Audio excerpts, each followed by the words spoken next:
All right, you've just beaten the game and you're dropped into a world with a ton of new activities to do. But what's first? What exactly are all the things to do? What is the end game really? Well, in this video today, I'm going to go through what to do after you beat the campaign in Diablo IV. We'll start out by talking about what to do initially, then close the video out discussing your gear and Paragon Points. If this is your first time on my channel, the way I do things is by upfronting the knowledge of my videos so you can decide if it's the right one for you.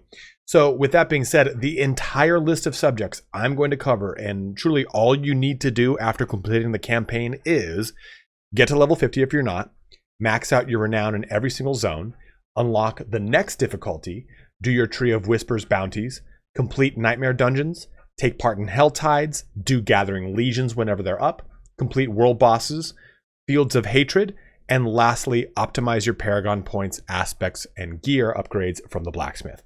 That's it. That's exactly what we'll be talking about. And if that's a list you wanted because you maybe already know about what those mechanics are, feel free to shut the video down. I want to get you back and playing the game as fast as possible. If you are heading out, please don't forget to like, comment, and or subscribe. Each one of those does help me out in a very, very huge way. You can quickly navigate to any part of the video that interests you the most using the chapters in both the timeline and the description. Lastly, please don't forget to follow me on Twitch, where I will be streaming Diablo IV with all the Twitch drops every day this week, starting at 10 a.m. Pacific Standard every day. Let's get started here on what to do after the campaign in Diablo IV. So our first bit of the discussion is getting to level 50. So if you've completed the campaign, you need to get to level 50. This actually plays very well into the next portion of what we're going to talk about, so I'm not going to really go too in depth here, but just pretty much bring up your map and go knock out every little thing that you can to get level 50. You want to speed that up? Go do dungeons. That's going to give you the most experience, probably the fastest. Make sure that you're activating any of your consumables here, because they typically will give you an experience gain of 5%, and do it with a friend because you get an additional experience gain as well, or just being around people.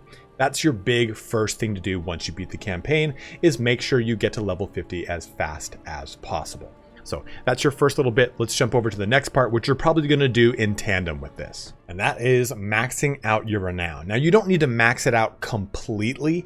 What you really want to do is get the first 3 ranks of every single location down, because then you get all of your skill points. So what I mean by that is, let's go ahead and hover over Skullskin here. We can see all the renown at the top. Let's press W. And now we have all of the things in Skullskin. What is it? Skullskin. And these are claimed per character at the top and then per account. And the big thing here is, once you've completed the campaign, you can now make an alt and have to buy, and you can bypass the campaign, which is huge. And if you get all 5 of these done up to level 3, you get 1 skill point for each one that is unlocked account wide. So when you start a new character, they start with 10 skill points, and your build for your main character can't really truly come online until all 60 skill points are acquired. So pretty much use this list here to help you kind of drill down on what you need to do. Strongholds are a great way to get this done quickly, because it's a quick 300 renown value. Like for example here, I have to do 50 more points to get that last skill point. And that's as easy as hitting another waypoint and some altars of Lilith, a side dungeon, whatever it is. Side dungeons are worth a whopping 30 points here. So again, if you're doing this while you're trying to level up, it's going to push your renown bar up quite quickly. Now, what you really want to do too is focus on these altars of Lilith, because these are account-wide buffs. They give you experience up front per character, but every single thing you unlock here is going to give you Paragon Points, Oobols cap increase, whatever it is, a whole bunch of stat increases, so your actual alts are going to be a lot easier for you. Now, I've talked about this in another video, but this whole region progress thing is done a lot easier when you are using any kind of interactive map, either if it's by Fextra Life, it's from D4 Builds, it's from Map Genie. I'll show that off in just a second here, but I strongly recommend you do that so that you can really kind of pinpoint these. So let me show you what that looks like. All right, so here's my map here on Map Genie. Again, it's just mapgenie.io. .io. And you're just going to go ahead and track whatever you want to track. You can set up all these things however you want them. I have a preset filter for my Lilith statues. So now I can see, oh, there's a statue right here. Well, I actually got that one. It's already shaded out. So if I'm going through with other characters and I know it's there, I can get it for the experience if I want, but I never have to get these again once I've done them on this character. But you'll see this one, which is very close to where my character is. He's over here actually. Okay, I'm going to want to go to get that to help push myself towards my region progress. It's just a much easier way to track everything than trying to load it up every time. And the reason I like Map Genie is I just pay this is not sponsored. I pay the $5, whatever it is, and it saves all my progress so that I can just simply go through all this. I can set up checklists, whatever I want to do to track specific categories. I personally prefer this one, but there are tons of interactive maps out there. Map Genie on its own is free. I just bought it because I'm a shithead, but still. Strongly recommend this to track your region progress. So I'm going to assume up to this point you are not level 50, and now you finally are level 50. And what you need to do is unlock the next difficulty, which is Nightmare if you're just starting the game. So you're going to go ahead and come to Kyovashad and find this, the World Tier Statue. It's just, I don't even know if, I don't know what's north in this game, but whatever's north. That was a compass over there? No, it was not. All right, so you go to wherever this World Tier Statue is, you click it, and you can see this says Nightmare, and unlocked by completing the campaign and Cathedral of Light Capstone Dungeon in the Kyovashad World 2 Veteran. So you have to play on World Tier 2. That's important. Make sure you have that set before you attempt the dungeon. You complete that dungeon, the Capstone Dungeon is done, and you unlock Nightmare. Then Nightmare, it's important here because Nightmare is how you actually get sacred items and unique items. They cannot drop in Veteran or Adventurer. Nightmare sigils that can be done for Nightmare dungeons. Guess what? We're going to talk about that. Helltides can appear across the Sanctuary. We're going to talk about that in a bit too. And champion monsters with damage resistance auras can appear. I guess we'll talk about that. It'll be part of the process. Then lastly, we have Torment, which is unlocked by completing the Fallen Temple Capstone Dungeon. And that's how you get ancestral items and new unique items as well. So that's how you really kind of push that barrier. And the Capstone Dungeon for Nightmare is right here. It's not on my map anymore because I've completed it, but it's right here. It's just a little bit above where your character is. So if you can't find it on the map, it's just right there. And then when you want to push into Torment, oh, this Capstone Dungeon's around here somewhere. It's in this region, general region. Aha, there it is. Remember when I said this general region, and it's actually over here? So there's your Capstone Dungeon for the Fallen Temple when you want to push into Torment when you are ready. But make sure you unlock Nightmare, because if you can, you should be doing everything on Nightmare to ensure that you get these two drops, sacred items and unique items, because they're going to be a huge power scale increase for you. This might seem like a bit of a duh one, but I do want to just highlight it because it is important. You're going to be getting tons and tons of Oobols, so make sure that you are investing them, especially because you can get stuff like sacred chest armor sometimes. These will randomly change around, so certain things will become sacred if they weren't, so this gives you a chance to get sacred legendaries far easier, or at least in a more predictable way. If you're trying to get specific aspects, some that are especially offensive aspects, the cheapest way to do this is by rolling a bunch of gloves, because you see this only costs 40 Oobols versus any one of my, for the exception of a focus, any one of my weapons is going to be 50 here, 75, 50, 50. So if you roll gloves, it's a good way to get any of your offensive aspects that you really perhaps need. Also, you can get a lot of other aspects like defensive ones that roll on gloves as well. So gloves, I think, are one of the ones that you can roll to get a ton of aspects to rip off and put into your aspect section. Now, another big step you can take is into Nightmare dungeons. And these are going to be a pretty hard progression point for you, but they're going to be very rewarding. Very similar to Greater Rifts, but not in that same kind of like race against time kind of way. So if we go into our consumables, after you do the Tree of Whispers, where you'll get your first sigil, you'll get one of these little guys. And basically, this transforms a specific dungeon into a Nightmare dungeon. Now, you can craft these and salvage these at the Occultist, which is this symbol right here. The same person you go and do any of your imprinting and extracting of aspects. But going back to this, this specific one is going to turn Core Dragon into a Nightmare dungeon. And we have affixes that will apply to this. So for one, you're only allowed to revive 12 times before you fail the dungeon. But you also get frost damage bonus, so you deal 10% more frost damage. So if you have a frost build, this is particularly useful, right? But there are two other things you're going to deal with. So Avenger, killing a monster enrages monsters near it, making them deal more damage. That's going to be kind of spooky. Then Monster Fire damage, monsters deal an additional 15% of their physical damage dealt as fire. So you can take this as a chance to take a look at your materials and stats, go in your defense section and go, okay, well, you know what? Fire resistance is my highest resistance. So, I think that this is a good way to go versus this one. Okay, this makes monsters do lightning damage. Well, I have 31% abysmal lightning resistance. So maybe that's not how I go. So you can really kind of use these to fine tune them. Once you've decided on one, you go ahead and right click and consume it to activate it. There you go. So it goes ahead and it sends you into the dungeon. So we're going to go ahead and complete the dungeon, and then I'll come back here at the end of it. Worth noting too that once you activate your Nightmare Dungeon, you do have to go find it on the map and go into it. It will not teleport you into it. So just a quick heads up, if you've done that, right click and you're like, where the hell is it? You gotta go find it. Then once you beat it, this is what you get. You get the ability to upgrade your glyphs. So this is very similar to whenever you played Diablo 3 and you get the ability to upgrade your gems at the very end of it, your legendary gems. You do the same thing here. So you would simply do this. You'd put your glyph you'd want to have upgraded. You simply just pop it in and it'll get 4 more experience. You do this again and then it will increase the level on the glyph, thus increasing the effects of it. It is a very good way to get those glyphs in a better position. I strongly recommend it. Now, another thing you should be doing is the Gathering Legions, and how that works is you find it on the map. It happens at random intervals, and basically you just jump into this event and you'll have to kill pockets of enemies throughout this little map. And once you do that, it'll spawn a boss. You're going to do this 3 times over, and if you kill all 3 bosses in the time limit, you get 3 gold resplendent chests. So let me show you what that looks like right now.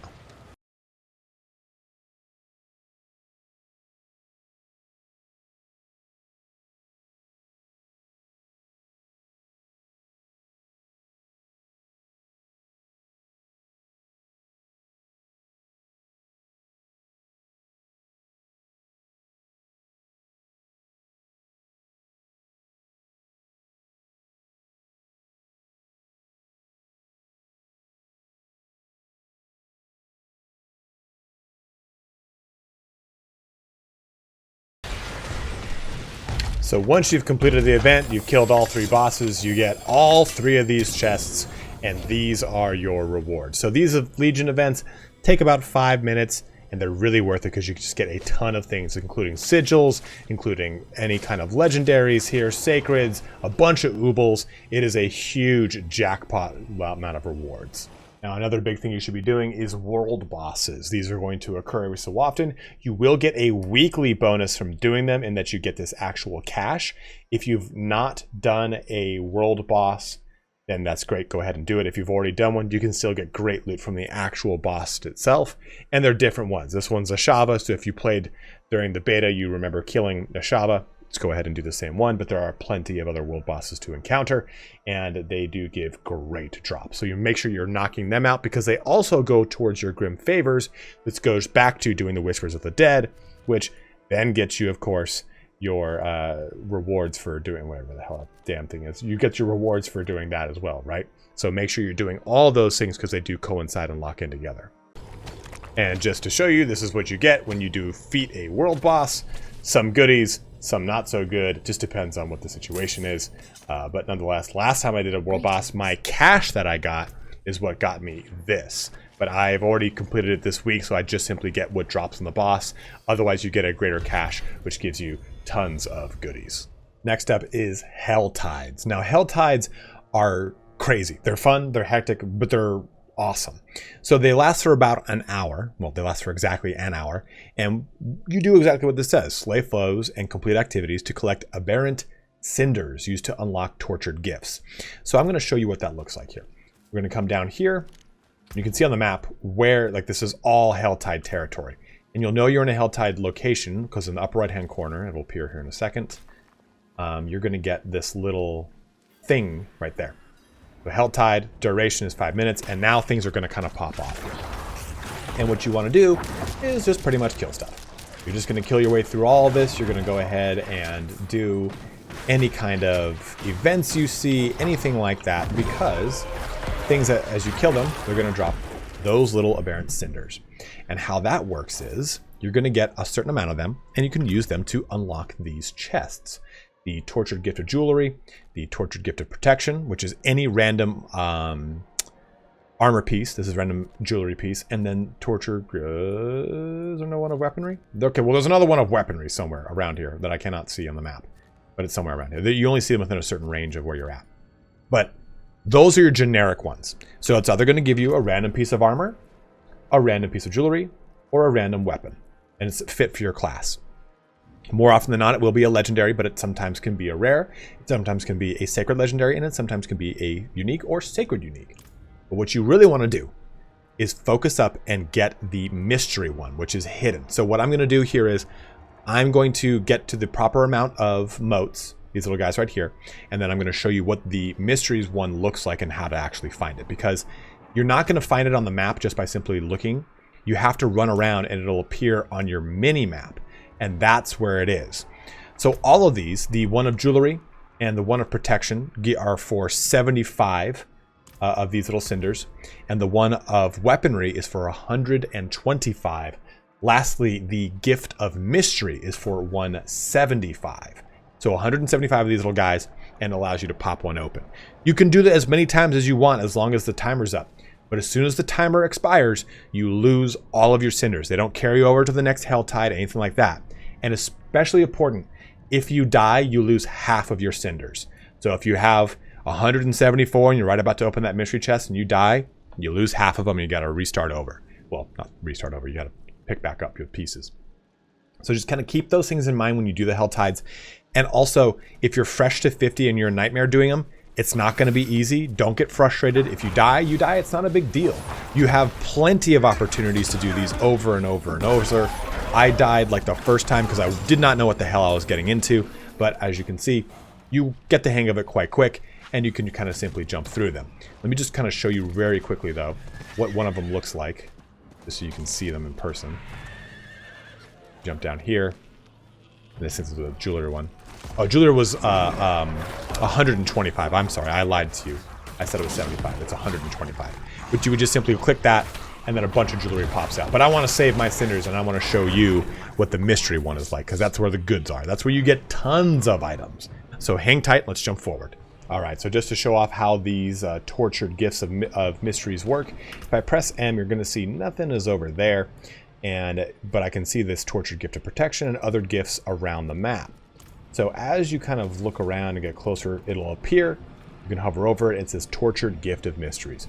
You simply get 175 of these little shards. Come up to it. I'll show you what happens when you grab one. Got tons of goodies here. And there you go. You get quite a bit going on. Skoslin Barding here. I don't even know what the hell that is, but a bunch of other stuff that you then will have tons of great stuff. A nice thing too is you get a bunch of consumables like elixirs. You can sometimes get sigils here too, but it is a great way to spend time because it lasts for a whole hour. So once you do this one, you can go unlock any of the other ones that you want. For those wondering what that barding was, it's this guy right here. I didn't even know that was a thing, but we got it. For those that are interested in PvP, you can head on over to the Field of Hatred. Now you'll find that right over here. And the Fields of Hatred is just south of Chaldeum. And here, it's a PvP zone. So you'll be able to fight against, it's PvE. So you'll be able to fight against other people, but mainly you'll be able to fight against a higher monster density that have bonus drops and bonus experience. So that is a great thing there. They also have some combat buffs, so you gotta be wary of that. But the big thing here is you do constant bloodshed, has altered the flow of combat in the area, so you deal increased damage over time, control impaired duration reduction, and potion drop rate. But your potion healing is lower, 8 seconds to potion cooldown, and minus 50% minion and companion health. So keep those things in mind here too. Inside the Field of Hatred, those who are blood marked may attack or be attacked by any other players in the area. You can mark for blood through the action wheel. You cannot mount while being attacked by other players. Killing another player drops their Seeds of Hatred, heals your 15% missing life, and reduces your cooldowns by 10%, or 10 seconds. So those Seeds of Hatred also drop from the monsters, and you bring them back and you drop them at altars of extraction. And when you do that, as you can see over here, ritual in progress, that means that someone's trying to extract their not blood marks, their Seeds of Hatred. And when they successfully extract them, they become red dust. You can find that right here, red dust PvP. So if I go over here to the unconventional mount armor vendor, he has all these cool things that I can buy for my mount that cost a exorbitant amount of red dust. Conversely, you can also use that red dust over here at this vendor, which is basically an Oobols vendor. You just use them in place of Oobols. You'll for cap, tunic, gloves, boots, and pants. Gets you, again, a chance to get those things. And lastly, you can come on over here and use them at this vendor to get special scrolls that are only usable in the Fields of Hatred. This one will help you out by increasing your movement speed for 40 seconds, or by 40% for 15 seconds, but deals 2% of your max life as bleed damage. Decreases damage taken from players by 30%, but increases damage taken from monsters by the same amount. And then lastly, teleport to a random location in the region. So this is an end game option to, if you want to do some PvP, but also do some PvE at the same time. It's a great way to get a currency that unlocks a lot of cool cosmetics that only people that do this will have access to. So it is a really cool end game thing to jump into. So now that we've talked about a lot of the active things that you'll be doing in the game, like Helltide, dungeons, and gathering legions, a big thing are your Paragon Points. You're going to get 3 Paragon Points per level after level 50, maxing out at level 100. You also get Paragon Points from doing the Lilith statue, so you want to make sure you're knocking out those Lilith statues. But then you're going to go ahead and go to your skill tree, well, your Paragon tree. Here's your skill tree. You just press Paragon at the top. And you're going to invest these points in whatever way makes the most sense for you. Glyphs will drop in the world, and once you get them, they'll fill this whole section right here, and you'll go ahead and place them in these glyph sockets. So what's important to note about these glyphs is the magic ones just have a very simple set of bonuses, right? Next radius, increase by for every 5 willpower purchased within range, you gain 2.3% increased overpower damage. And as soon as you socket it, it shows you what that range is of where those Paragon Points go. You have the other glyphs though, which are rare. And these, for every 5 dexterity purchased within range, you deal 1% increased vulnerable damage. So that's awesome, but you have an additional bonus if the requirements are met. Dealing damage to a vulnerable enemy increases your damage by 1% for 6 seconds up to 10%, but the requirements are plus 25 dexterity. So I need to trigger plus 25 dexterity in the purchased range of, the range of the purchased in range of the radius. God. So basically, this is going to go out an extra radius over here, this extra step, and it needs to be a total of plus 25 dexterity, which is, I don't think I can, 1, 5, 10, 15, 22. Yeah, I would not be able to hit it, probably not. No, 10 intelligence, 10 intelligence. No, this would have to have some form of a dexterity on it. So we would be just short, but if you had one here, like willpower, for example, or intelligence maybe, because I have a ton of intelligence nodes, then that is the requirements met for it in order to unlock it. And it's true, too, of these rare nodes, which will say you need to have that much willpower. And that's not willpower gained from the Paragon board, it's your actual willpower. So if I have items that bring me up to 170 plus, this bonus will activate, well, I'll get another 10%. And then once you reach this point, you get another board piece to sock it in with set legendary nodes and set rare nodes that add for very specific things for your build. So take a look at these. They're all in a lot of the build things online. You can build them all out if you so wish, but this is how your Paragon Points are going to work for you. Let's move into some other gear stuff. So with Paragon Points, you also have your gear you really want to start optimizing, replacing as much of it as you can with sacred uniques if you're so lucky, or just sacred legendaries, which are just basically spruced up legendaries until you get to Tempest? Until you get to the next difficulty when you're dealing with ancestral items. But in the meantime, you just want to focus on getting as many aspects as you can that are really going to be complementary and very huge for your build. Focus on the ones that are going to add the most to your damage potential on your weapon and or your amulet, because this has a 150% bonus. A two-handed weapon is going to give you 200 or 100% bonus. So keep those things in mind. But you want to make sure you're popping these aspects down.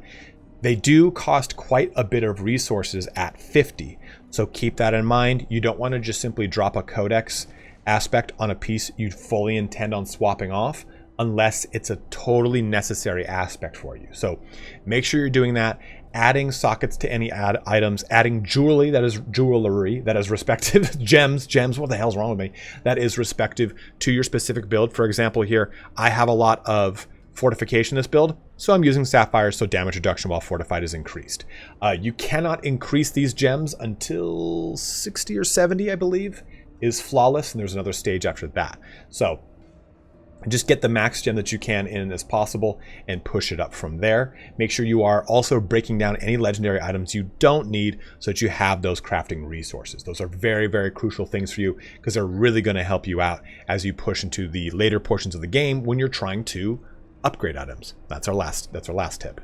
So this is probably something that you dodge throughout the majority of the game, but upgrading items, especially as you get into the Torment, you're really going to take advantage of this as best you can, because when you pop an item in here, it does cost quite a little bit when it's the first, or I'm sorry, it doesn't cost very much at all, but it will cost quite a little bit as you progress through this. But you can see this gives quite a good amount of stat bonuses for initially, not a lot, a little bit more, and not too bad. Now we're starting to get crazy, right? Because our coiling wards, we don't have in a huge abundance, but we're starting to get a lot more out of these items, and we're going to really want to buff this as best we can. So let's just go ahead and do it. That final one, though, is going to be pretty hefty. We have Forgotten Souls here, and that's going to give us the most bonus to this item. So you really want to try and take advantage of this as best you can to make sure that your items are lasting you the test of time. Now, I wouldn't do this on an item like this chest piece, because this chest piece just so happens to have an aspect I'm sticking with. It's got 2 sockets in it. It's okay. It's just kind of there. I have it there because I don't have a better one yet. So that's not an item I'm looking to upgrade. This, on the other hand, is something I'm going to keep around, and it also changes my build. Instead of detonating immediately, Corpse Explosion summons a volatile skeleton that charges at a random enemy and explodes. Corpse Explosion's damage is increased by 34% as well. So that's crucial to my build. So it makes sense as to why I would want to upgrade that. So don't just upgrade willy-nilly because I said to do it in the video. Do it for what makes sense for you and your build and what kind of items you want to help increase it. Like I don't think anything else here is really a permanent. Nothing else here is like, I mean, this is a permanent aspect, but this is not necessarily a very good item. It's just simply a legendary helmet. It's not a sacred legendary. It's not a unique. So I'm going to kind of keep it as is. But I definitely see this as something I'm going to use long term. So I've gone ahead and buffed it up. And as you can see, the cost isn't that huge. But once you really start to jump into ancestral items, it will be far more expensive. So upgrade as you see fit, but make sure you do upgrade to get the absolute most out of every single item you have in Diablo 4. So at that, it brings our video here to a close. Hopefully all these little tips helped you out in what to do after you complete the campaign. And I've talked a lot about some of the things that I use outside of the game, like d4builds.gg or maptracker.io. I'll put links to those in the description, the pinned comment. Go ahead and use those if you want to maybe plan out your Paragon Points, if you want to plan out what aspects to put on what pieces of your armor and to find out where those aspects are. Then use your map tracker to track all of your Lilith statues, to track all the progress of your dungeons, whatever it is. Use those external resources the most you can, because it's really going to help your gameplay become a lot smoother as you push into the higher levels where things start to get really hectic and crazy. But as always, thank you so much for watching here today. If there's anything else you need help with, or if you're struggling with some stuff to do post level 50 or whatever it is, go ahead and let me know. I'm happy to help out with any questions that I possibly can. But have a good one and take care.